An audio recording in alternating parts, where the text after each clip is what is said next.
Hi guys, welcome back to my channel. My name is Suranjali Seal, and like I always say, if you are somebody that loves literature and is all about literature, then this is the channel for you. So in our video today, we're going to continue with our detailed discussion of Macbeth. We've already completed Act 1, scenes 1 through 7 in detail, and today we're going to begin with Act 2. This is scenes 1 to 4, a detailed explanation of the, the text, the summary included, the important quotes included, lines explained. So without any further ado, let's get right into it. So, Act 2, Scene 1, the first scene. In the first scene, we meet Banquo and his son Fleance, okay? So, when we meet Fleance, right, we're immediately reminded of the witch's prophecy. I told you we discussed the witch's prophecies in the previous video in detail, right? So, the witches had said that Banquo's son would sit on the throne of Scotland, right? So we're immediately reminded of the prophecy.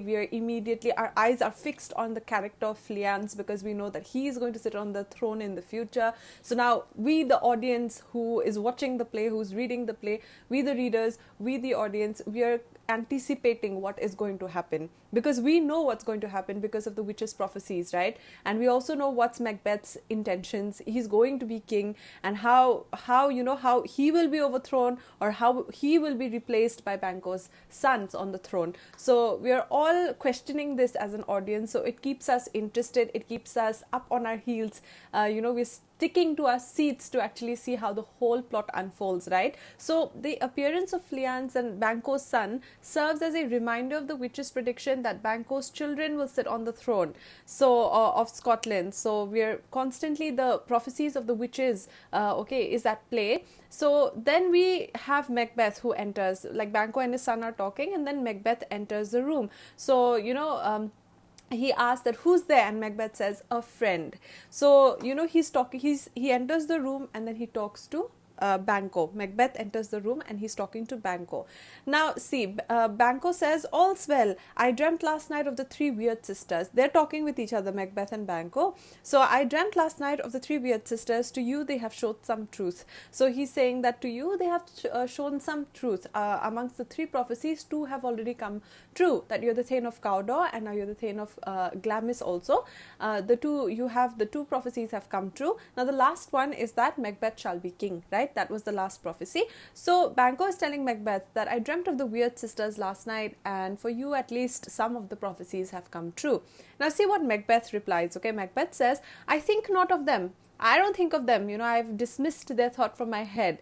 Now, the thing is, he's such a liar, right? We've seen in Act 1 that, like, the whole time he has been obsessing over what the witches have said. He has even told Lady Macbeth. Now, Lady Macbeth is obsessing over the prophecies. So, it's all he can think about. But he's lying to Banquo and saying that, I think not of them, yet when we can entreat an hour to serve, we would spend it in some words upon that business. So, he's saying that yet when we can entreat hour to serve, like when you're free, we would spend in some words upon that business. He said that when you're free, I think it would be nice to talk about it. Like, he's pretending, he's feigning ignorance, he's feigning a damn care attitude. He's saying, I don't care what the witches said, I don't think about such things. Okay, this is what Macbeth is telling Banquo. And then he said, but if you have time, I think it would be nice if we could talk about the prophecies later. So, Banquo and Macbeth, these two have gotten their own sets of prophecies. There are three prophecies for Macbeth and there are three prophecies for Banquo, right? Now, the three weird sisters talk to these two people only. So, Banquo is a possible ally also and a possible enemy also to Macbeth. Ally in the sense that only these two know about the prophecies of the weird sisters, right? So they can work together to overthrow Duncan. And enemy because we all know that Banquo's son the prophecy goes that Banquo's son would sit on the throne of Scotland, right? So, it makes the knowledge of the witch's prophecy, okay, because only these two people know about it. The knowledge of the witch's prophecy actually makes them either potential ally or potential enemy. So we're going to see what's going to come out of it, okay? So he says that Macbeth is trying to say that I don't think about the witch's prophecies, but actually he does think about it the whole time. And now he's telling Banquo that although I don't think about it, but if you have time, I think it would be nice if we could talk about it. All right. Then Banquo says, at your kindest leisure, he says, whenever you're free, sure, we can talk about it. Like, no problem at all. Then Macbeth says, if you shall cleave to my consent, he says that if you cleave to my consent, if you agree to work with me, if we both are on the same page, if you agree with me, if we both are on the same page regarding things, when 'tis time, I shall make honor of you. Like when the time is right, I shall reward you. Okay, so this is the first hint he gives Banquo. Now Banquo says, so I lose none. He says that I'll accept it if I don't lose my honor in seeking to augment it. He says, I will accept whatever reward you give me if it does not hurt my honor. See, I already told you in Act 1 that Banquo is honest. He is a epitome of loyalty. He is honest with the king. He is true to the king. He serves the king with loyalty, okay? Unlike Macbeth. Macbeth is not like that. So he says that, yes, when Macbeth says, I will reward you if you agree with me, if you agree to work together and we're on the same page, I will reward you. Then Macbeth says that, okay, I'll accept your reward as long as I don't lose my honor in accepting it. So then he says, but still keep my bosom franchised and allegiance clear, I shall be counselled. So he says, as long as my intention is clear, as long as my honor is intact, as long as you don't question my loyalty, as long as nothing disrupts it, as long as nothing disrupts truth, loyalty, and my mind, as nothing corrupts my mind, I'll be okay with it. Whatever reward you give me, I'll take it, as long as it does not disrupt my honesty. So you see, Banquo does not really care about the witch's prophecy much. He says that I don't care about rewards and all. I just know that I have to serve my king. So he is an epitome of loyalty. He is an example of honesty and truth. Okay, Banquo. But let me repeat again, Macbeth is not like that. So Banquo's knowledge of the witch's prophecy makes him both a potential ally and a potential threat to Macbeth.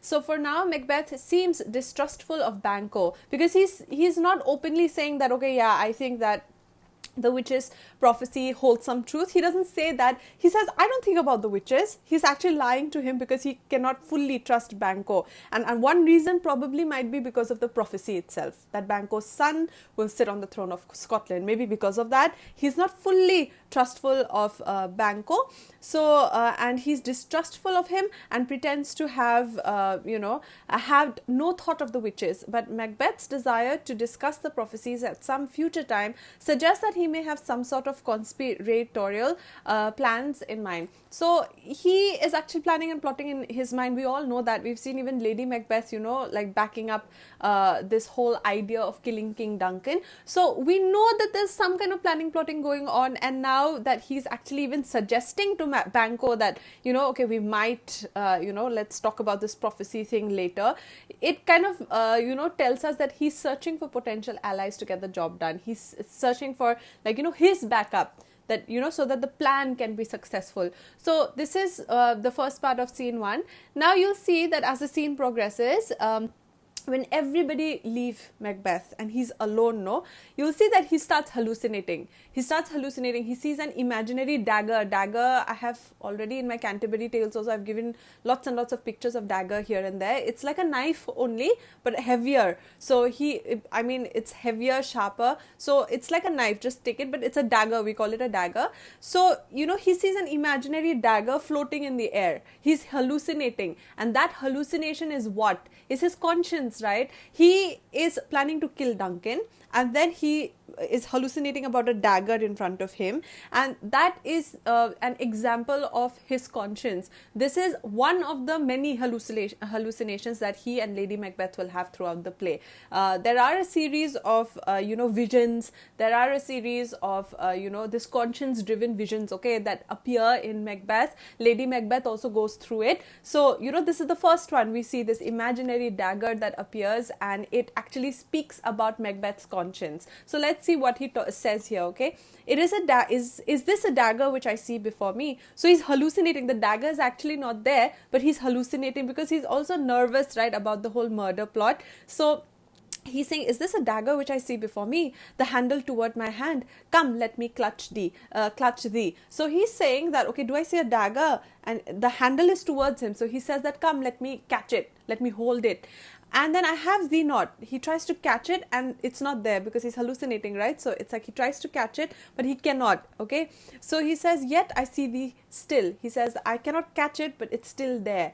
So this whole guilt in him, this whole questioning in him, that wavering attitude in him, which I discussed in Act 1, that still persists, and that's why he's behaving like this. So art thou not fatal vision sensible to feeling as to sight, or art thou but a dagger of the mind, a false creation? So he says, you don't I can see you, but you're not feeling, like I cannot touch you. So are you a false creation, proceeding from the heat oppressed, like what he's saying, proceeding from the heat oppressed brain. So he's saying that heat oppressed, like he's so pressurized, he's so under pressure because he's going to commit a crime, he's thinking about committing a crime, that pressure is like oppressing his brain. So he's like, are you springing from that heat oppressed brain because of the pressure that he has on him right now? Then he says, I see thee yet in form as palpable as this which now I draw. He says that you seem so real, like you're so palpable, you're so real, but yet I cannot touch you. Okay, I cannot grab you. So he's saying, thou marshallest me the way that I was going, and such an instrument as I was to use. Mine eyes are made the fools of the other senses, or else worth all the rest. I see thee still. So he's saying that my eyes have made a fool of the other senses, like touch, like smell, like taste. I can only see you, but I cannot touch you. So my other senses have left me. I can only see the dagger. So it says two things. One thing is his guilt conscious. That's why he's like hallucinating. Another thing also tells us his focus, right? That he has to get the deed done. So all he sees is the dagger in front of him. So these are two sides to it that you can look into. Or else worth all the rest, I see thee still, and on thy blade and dudgeon gouts of blood. So now it's like he's seeing the dagger, and now blood appears on the blade. He can see blood also on the blade. So you can see, like, it is a foreshadowing of what he's going to do, and also it screams about his conscience, it screams about his mental setup, right? And it also tells us a lot about his character, so which was not so before. There's no such thing. It is the bloody business which informs thus to mine eyes. So it is the bloody business which informs thus, that it is what I'm going to do. It's because of that I can see such a sight. So he's hallucinating now, and Macbeth's trepidation about the murder is echoed by several portentous sounds and visions, the famous hallucinatory dagger being the most striking. The dagger is the first in the series of guilt-inspired hallucinations that Macbeth and his wife experience. So I hope that this is very clear now. So, there's a hint, okay, towards the end of Act 1, you'll see that he told that there's a bell that has to be rung. Once that bell rings, it's a cue for him to go and commit the murder. So towards the end, he waits for that bell to ring. So the end of the scene is that the bell rings and he leaves. So we, the audience, know that bell ringing is it's like a cue for him that, now it's the time to go and kill Duncan. So we see towards the end of Act 2, Scene 1, that the bell rings and he goes to commit the murder. All right. So a bell rings, I go and it is done. The bell invites me, hear it not, Duncan, for it is a knell that summons thee to heaven or to hell. So he's, talking to himself, but he's addressing Duncan, and he's saying the bell will seal your fate. You'll either go to heaven or hell. He says that, I can hear the bell, but Duncan, you should not hear the bell, because this is, this is calling your death. The bell is symbolic of your death. Okay, it's calling to you. So Duncan, you don't listen to the, you don't listen to the bell. I'm coming for you. So that kind of thing. This is how Act 2, Scene 1 ends. So here we've talked about haunting because of course you have this talk of murder, the intention of murder. These are unsettling topics that we're talking about. That's why it's haunting. Evil foreboding, because he sees the dagger, right? The blood-ridden dagger, blood dripping from it. So that's like that's like symbolic of the actual murder that's going to take place. So this is evil foreboding. Then you have symbolism. The dagger, like I said, it's hallucination. It is a conscience-driven, guilt-driven hallucination. So this is again symbolism. And of course conscience, because the whole of Act 1 we've seen, should we do it, should we not do it? That's how Macbeth has been. Lady Macbeth is the only one who's like, yes, we should do it. She's the one who's this real steel behind Macbeth's character. So she's the one who drives forward. She's the one who manipulates him into committing the murder. And now we see how his conscience is coming up. There is still hope that he might not do it, but once that bell sounds, we all know that all is lost. Duncan is going to be killed. So this is Act 2, Scene 1. Now we're going to move on to Scene 2. So in Act 1, Scene 2, okay, we will actually look at a technique which Shakespeare has used. Okay, we see the scenes, we know in since Act 1 we have seen that there's this planning for murder. Act 2 scene 1, we see that we end with the fact that Macbeth has gone to murder. After that bell rings, he has gone to murder Duncan. In scene 2, we don't see the murder, we see what happens after the murder. This technique is called Elysian, okay, and Shakespeare uses this technique here. So Elysian is like, you don't actually see the murder taking place, but you know that it has taken place. So you'll see that, Macbeth has gone to murder Duncan. Immediately in scene 2, you will see what happens after that. Duncan is murdered and what is the reaction of people. So, we see the scenes leading up to the murder and immediately following it, but we don't see the actual murder taking place. We just know that it has taken place, okay? So this is Act 1, Scene 2. Act 2 is singularly concerned with the murder of Duncan. So we're going to see what happens after the murder. We're going to see the reaction of different people. We're going to see how Lady Macbeth actually fakes it the whole time that she's actually reacting to the news of Duncan's murder. We're going to see how Macbeth handles it. So we're going to see immediately after the murder has taken place what happens. So technique used by Shakespeare's Elysian, we'll just read what does it mean. We see the scenes leading up to the murder and the scenes immediately following it, but the deed itself does not appear on stage. This technique, if not of not allowing us to see the actual murder which persists throughout Macbeth, may have been borrowed from the classical Greek tragedy of Achilles and Sophocles. So Sophocles might have used this technique, okay? So Shakespeare might be inspired, because you know that I told you in my Shakespeare Life and Works video that Shakespeare does not invent anything new. He actually borrows from other sources. Most of his works are borrowed from other sources. He does not invent anything new, but he breathes his own ideas into them. So probably this technique also he has taken it from Achilles and Sophocles. So probably this is where he got the idea from. So this is Elysian. So now we'll see what Lady Macbeth does. Okay, this is the first part of scene 2. We see Lady Macbeth, okay, and she's alone. She's talking to herself. We see what happens. So Lady Macbeth says, "It was an owl that shrieked, the fatal bellman, which gives the stunners good night. He is about it, Macbeth, within." So, what happens is, she's like, is that an owl shrieking? I told you this feeling of haunting is constant in Macbeth. This feeling of evil foreboding is constant in Macbeth. So, like sometimes we also as human beings, we say, no, I have this intuition like something good might happen, or I have this intuition like something bad might happen. So Lady Macbeth, after Duncan's murder, she's alone, okay, she's alone in the same setting inside the castle, she's alone. And she's saying, did I just hear an owl? We say that hooting of an owl might not be a good sign. So she's reading into these things. She's listening to how the environment is reacting, because she's also party to the murder, right? So, all of these little things that are going around her, no, it's riling her up. Okay, it's riling her up. So she's like, is that the owl that shrieked? Like, imagine you're watching this on stage. You can understand the nervousness of Lady Macbeth. You can understand, the fact that she can't wait anymore to become queen. So, she can't wait anymore for her husband to become king. That all of those emotions are mixed up in the character right now, because she and her husband just planned a murder and saw it through. Okay, they have murdered Duncan together, and now Macbeth is inside Duncan's room right now. She's alone, and she's reading into these signs, right? So she's Macbeth from within, okay, he makes a sound and she says, "Who's there? What? Ho?" So she's like, who's there? Like, she's she's careful.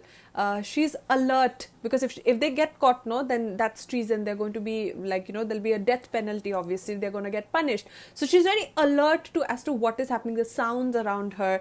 She's very alert to what is happening in the middle of the night. So you just imagine this. No, it's a castle. It's dark. Pin drop silence, and Lady Macbeth is alone inside the castle, and she's listening to just the sounds that you can hear. Sometimes even at home, no, at night, you see when it's quiet, pitch black and quiet at night, you just try listening to the sounds around you. It's more vivid, right? You can hear them more clearly compared to the day, because at night it's all still, everybody's sleeping, so you can hear these noises, little clicks, even the clicking of the clock, right? The hour hand and the minute hand, the clock also sounds more vivid than in the daytime, if you can imagine it, right? So this is what Shakespeare is going for. This is the feeling that he is going for. Lady Macbeth, alack, I'm afraid they have awaked. You know, when she heard Macbeth, right, Macbeth's voice, she said, who's there? And she got scared. She said, oh my God, I'm afraid that they have awaked and it's not done, that the deed is not done. I'm going to get caught. So she's alert and nervous also.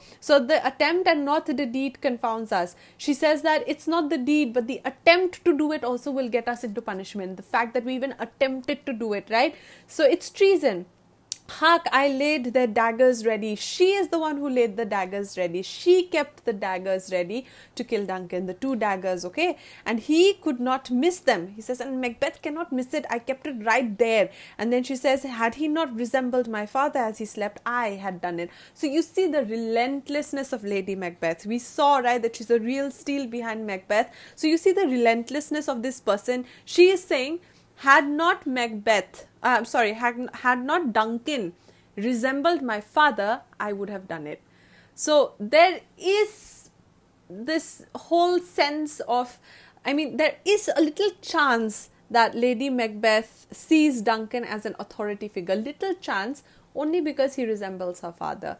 So she says that if he wouldn't look like my father, I would have done it. So that tells us 2 things, that she's only selfish. She cares only about her bloodline. She does not care about, the extended line that she has through her marriage to Macbeth.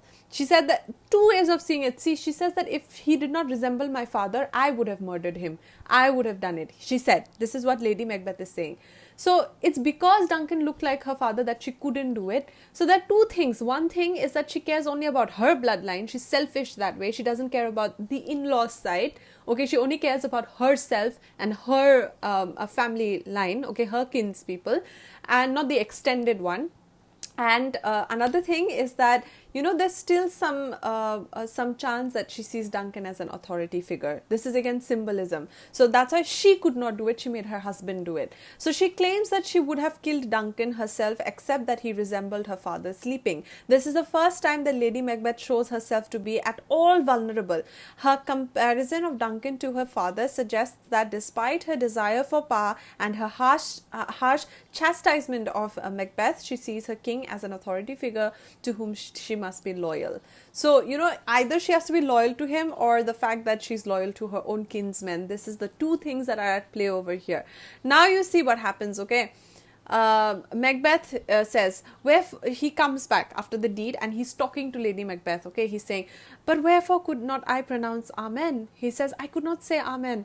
And he says, I had most need of blessing, and Amen stuck in my throat. He said, after I killed Duncan, now I will be king according to the prophecy. So you need blessing, right, to become a king. Then he says that I tried to say Amen, but why couldn't I not say it? Amen got stuck in my throat. I could not say it only. So you see, he will be king. Becoming a king, wanting to become king, wanting to have power is not bad, okay? You can have ambition, but you see what he did to do it, right? He actually took up unfair means to actually become king. So that's why his conscience is not even letting him say Amen. He knows that he's damned forever because he committed a murder.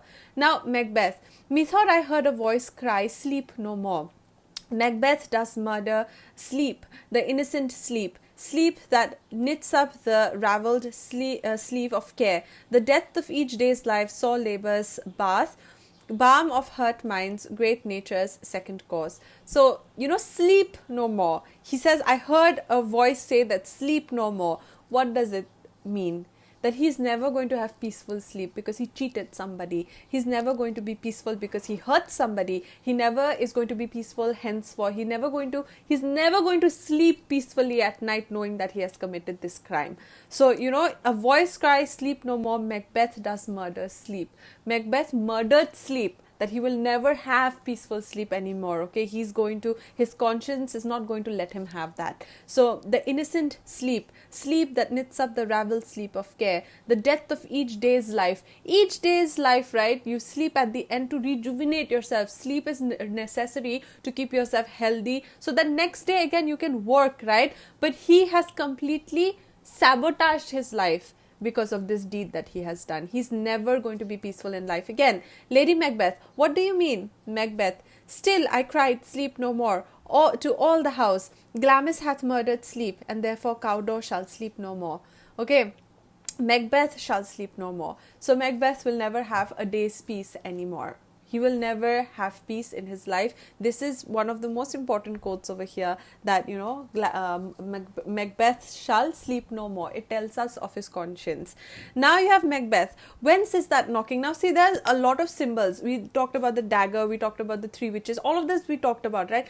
Now the symbol of knocking, you'll see that throughout the night, there are knockings on the door.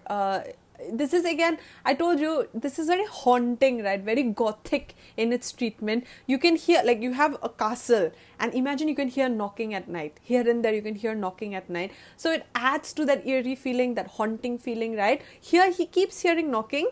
And now you see Macbeth. Whence is that knocking? How is it with me? With every noise appalls me. He said, how is it that every noise appalls me? How is it that every little sound, it appalls me, it shocks me, it surprises me? Because he's committed a deed, right? He's never going to be peaceful again. So he's committed a murder, and now he's searching for peace. So, because of the guilt, because of what he has done, a little sound also, he gets scared, he gets shocked, he gets surprised. So he hears the knocking and he says that, why is everything appalling me? And then this is his conscience again. He's talking to himself. What hands are here? Ha! They pluck out mine eyes. Will all great Neptune's ocean wash this blood clean from my hand? So he's looking at his hands now, okay, and he's saying that there's blood on his hands because he has murdered Duncan, right? So there's blood on his hands, and he's saying that, can Neptune's oceans, imagine the amount of water, okay? He said, can Neptune's ocean wash this blood clean from my hands? Like, it's not just about opening the tap and washing your hands, okay? It's not just about that. Ever in his life can he get over this? He can never get over it, right? So he's saying, can all the oceans, okay, this ocean of Neptune, okay, does the ocean of Neptune keep the capacity to wash this blood of my hands? No matter how much you wash it, right, you'll always have the hand of murder. That blood will always remain on your hand. And this is symbolic of what? That he has done a crime and he has to now live with it forever. So it's his conscience saying it. No, this my hand will rather the multitudinous seas in the Incarnadine make the green one red. He's saying that there's an ocean which is green, right? If I just put my hands in that ocean, the whole ocean will turn red. The ocean cannot wash my hand. Rather, if I put my hand in the ocean, it'll turn red. That's the level of, conscience that's working. And it's the truth, because you cannot turn back from something like this. So he's completely tumultuous in his head right now. Now, Lady Macbeth says, my hands are of your color, but I shame to wear a heart so white. She says, my hands are also red. Like, we planned this whole thing together, so my hands are also red. But I don't care. I just want you to become king. So I'll be ashamed rather if I have a heart so white as yours. What she's saying is that Macbeth has a white heart. His conscience is working, right? Lady Macbeth is relentless. She doesn't care. As of now, she doesn't care. So, she says that I will be ashamed to have a heart like yours, a white, pure heart like yours. Then she says that even my hands are of the same color as yours. We planned the murder together, but I am not scared. That's what she's telling Macbeth. Now, there's knocking within. Again, there's this knocking, okay? It can be symbolic of knocking of the conscience also. And there's another symbolism. We'll talk about it as we move forward. So, the knocking over here. I hear a knocking at the south entry. Retire we to our chamber. A little water clears us of this deed. So Macbeth is saying, can all the ocean on the planets, on Neptune, can the ocean clear me of this deed? And Lady Macbeth said that there's nothing that a little water cannot clean. He said, a little water will clear us of this deed. Just wash your hands and come. Wash your hands of Duncan's blood and come. So, this is an ironic statement. Irony. Why is this ironic? Because, you'll see later as we progress through the play, Lady Macbeth constantly washes her hands. Like, this whole conscience takes a toll on her also, and she keeps washing her hands vigorously. She washes her hands, no, because, like, that the thing that she has committed murder, that she has blood on her hands also, right? She cannot deal with it, so she'll incessantly wash her hands, okay, as we move through the play. So let's just read. But as Lady Macbeth eventually realizes, the guilt that the blood symbolizes needs more than water to be cleansed away. Her hallucinations later in the play, in which she washes her hands obsessively, lend irony to her insistence that a little water clears us of this deed. This is irony. So basically, Macbeth comes with his hands full of blood, Duncan's blood, and he says that I will never be able to wash this off. Even like water, even the oceans cannot wash it off. Rather, if I dip my hand in the oceans will become red. And Lady Macbeth says that, please, even I have done the same thing. My heart is not as weak as yours. A little water will clear us of this deed. This is the biggest irony, because later she's going to suffer mentally because of it. So now we're going to go to Act 2, Scene 3. So now we come to Act 2, Scene 3. So Duncan's bed, I'm just going to read and explain, okay, because these are the important things that you have to remember regarding the plot. So Duncan's bedchamber becomes a sort of hidden sanctum into which the characters disappear and from which they emerge powerfully changed. Now, see, we see that bell rings, then we see Macbeth, he enters Duncan's chamber to murder him. Then he comes out changed. Guilt. He's become a murderer. He has murdered him. Then again in this scene, we will see that, Macduff, all of these people, Macduff, Lennox, whoever we meet over here, they will enter, they're completely fine. They don't know of the murder that has happened. Then they enter the chamber and discover, the King Duncan's body, and then they come out changed. So that's the idea, that his chamber, King Duncan's chamber, which we don't see on stage, okay, maybe it's inside the wings only, it becomes it's kind of a hidden area where, characters enter and they come out completely changed. Okay, so this is a hidden sanctum into which the characters disappear and from which they emerge powerfully changed. Macbeth enters and Macduff asks him if the king is awake, saying that Duncan asked to see him early in the morning. So, it is a Macduff. Now, Macduff, is a foil. Okay, he is foil as in the opposite to Macbeth. Macduff, you have to remember, is the one who kills Macbeth. Okay, when we go to that scene towards the end of the play, when Macbeth is actually killed, Macduff kills him. So Macduff is the one who kills Macbeth. So he's a foil to Macbeth. So when he comes in the morning, he says that the king wanted to meet me early in the morning, and Macbeth conveniently says that, oh, he's still asleep. But he knows, right, that he is actually dead. So this is one thing. Another thing you have to keep in mind is that Macduff is the one who was knocking. You remember that knocking, incessant knocking throughout when the murder was taking place. There was knocking that was going on when Macbeth came back and was talking to Lady Macbeth. They said, no, there's knocking in the south corner. I just read it just in the previous slide only, that there's this knocking, and then she said a little blood can clean us of this deed. A little water can clean us of this deed. Just before that, there was that knocking in the southern corner. Remember, I read it. So that knocking, who was knocking? It was Macduff. So this is the symbolism of their conscience, and symbolism that Macduff was awake. Macduff was knocking. That is it is an evil foreboding that he's going to take he's going to bring justice to King Duncan. He's the one who might challenge Macbeth. It was Macduff knocking all the while. Throughout the night, it was him. Remember, we could hear, I told you it's a castle, and you can hear these sounds. That knocking was, that repeated knocking that happened periodically, that was by Macduff. So, Macbeth enters, Macduff asks him if the king is awake, saying that Duncan asked to see him early that morning. In short, clipped sentences, Macbeth says that Duncan is still asleep. He offers to take Macduff to the king. As Macduff enters the king's chamber, Lennox describes the storms that raged the previous night. So, asserting that he cannot remember anything like it in all his years. So, Lennox is telling this Macduff and Macbeth, that last night was so stormy. There were so many sounds last night. It was such a bad night, no, that I've never heard such shrieking of the weather and such sounds in my entire life. It was the worst. I've never come across this in my life. Okay, so this is again what? Evil foreboding, haunting experiences. That these are symbols of what? Symbols of the murder. These are symbols that something bad is happening, something bad is going to take place, something inauspicious is going to take place, and that was the murder of King Duncan. So, as Macduff enters the king's chamber, Lennox is another Thane, okay? He's another Thane, like just, for example, Macbeth is the Thane of Glamis and Thane of Cawdor. Similarly, Lennox also is a Thane, okay? He's a Scottish Thane. So, Macduff...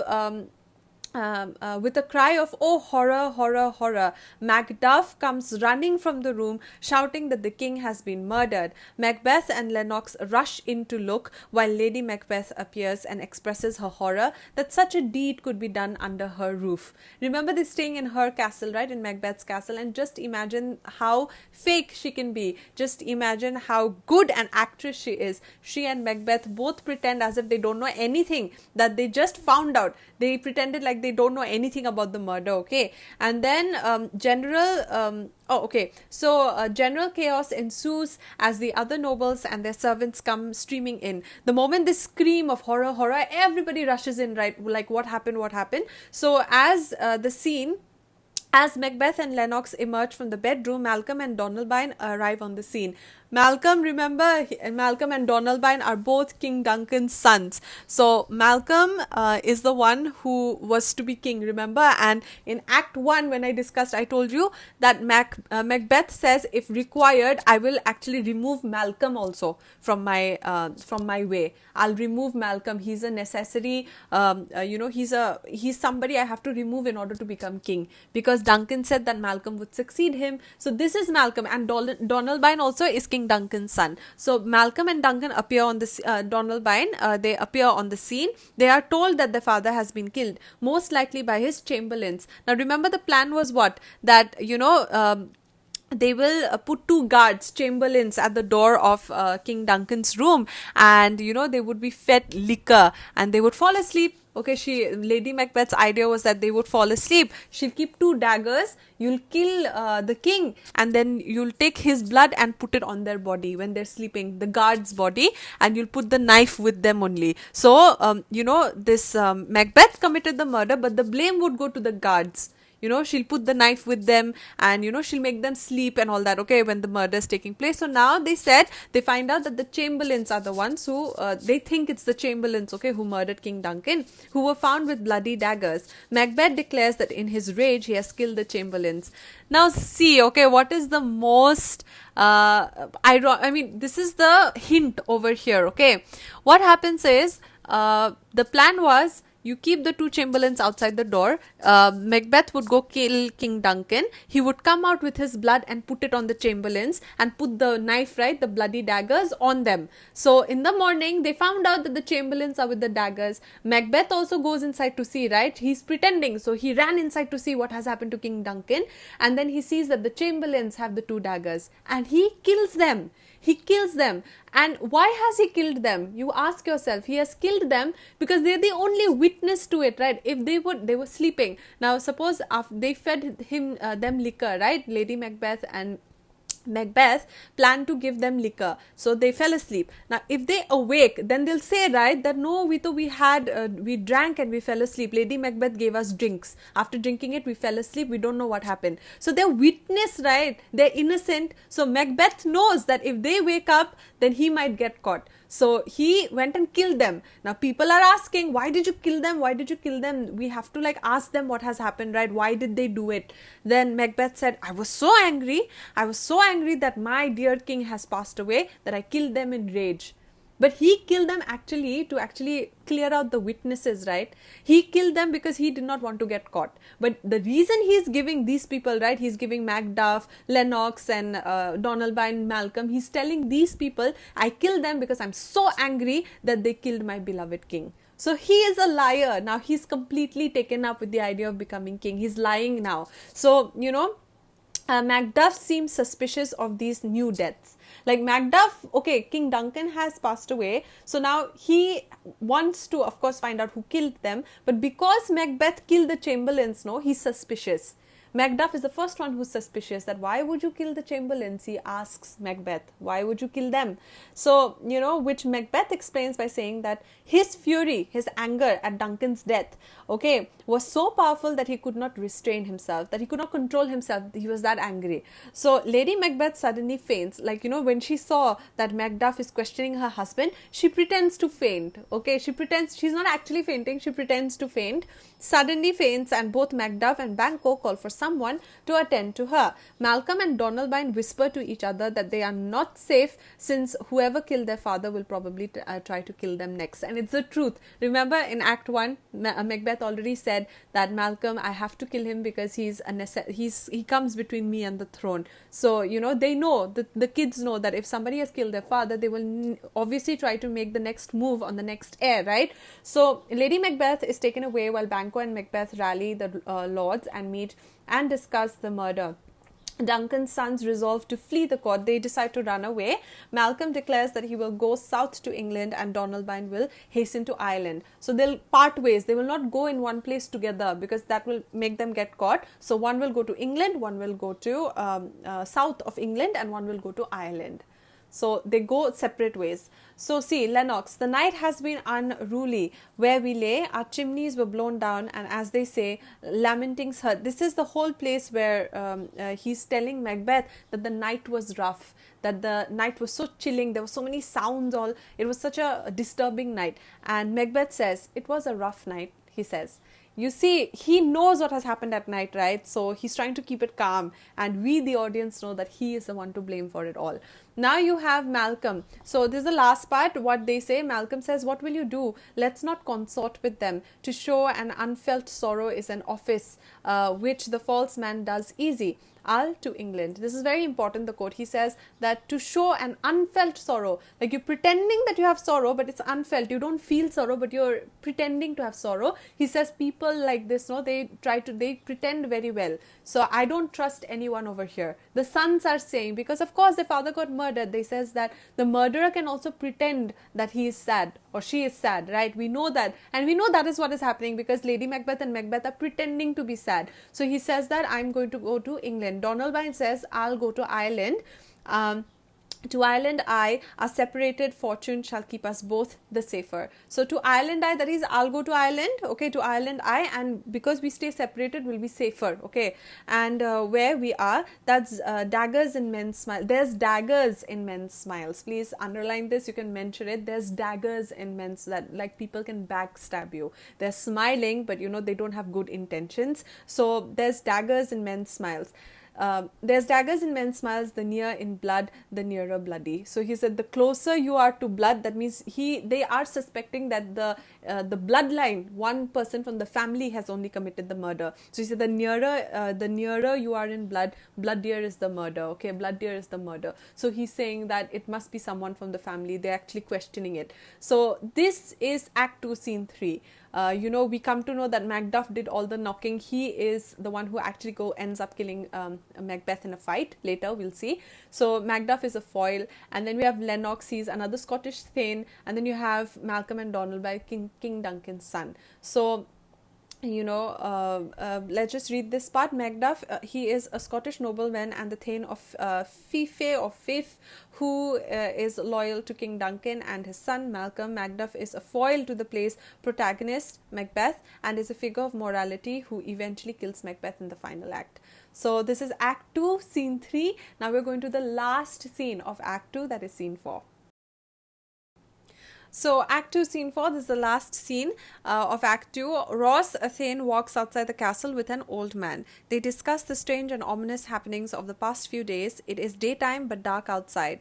Last Tuesday, an owl killed a falcon. So they're just talking about symbolism. An owl killed a falcon. You see, a falcon can kill an owl, but the opposite happened. An owl killed a falcon, and Duncan's beautiful, well-trained horses behaved wildly and ate one another. So these are symbolisms that, that something bad is going to happen. Like, an owl killed a falcon. So in this case, if you take it symbolically, the owl is who? Macbeth, and the falcon, okay, the falcon is King Duncan. So you see, such a great man was felled by an owl, or a person like Macbeth. So they're still trying to figure out what actually happened. So Macduff emerges from the castle and tells Ross that Macbeth has been made king. So the third prophecy of the witches have come true. So Macbeth has been made king, the successor, by the other lords, and that he now rides to Scone to be crowned. So his coronation ceremony will be taking place in Scone, is a place. So, Macbeth has been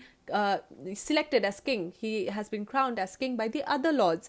So the third prophecy again, third prophecy of the witches have come true. So he is going to Scone, this place, to be crowned. The crowning ceremony, or the coronation ceremony will be taking place there. So Macduff adds that the chamberlains seem the most likely murderers. He says that likely, most probably, the chamberlains only, the two guards, were the murderers, okay, and that they may have been paid off by someone to kill Duncan, that somebody must have paid them to kill Duncan.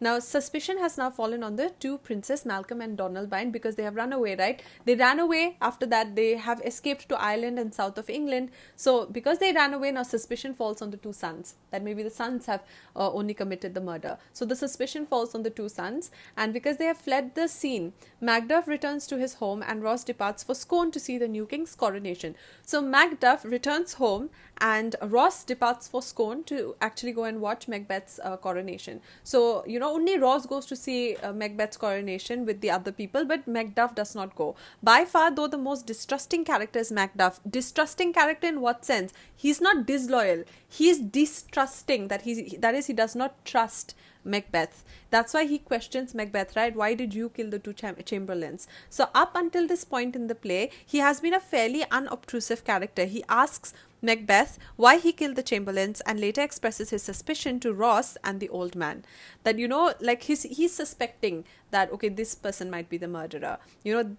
That place, it makes me question. There's a hint of suspicion there. So he is that one person who's trying to figure things out like that, along with the other people, of course, but he is the one who questions Macbeth.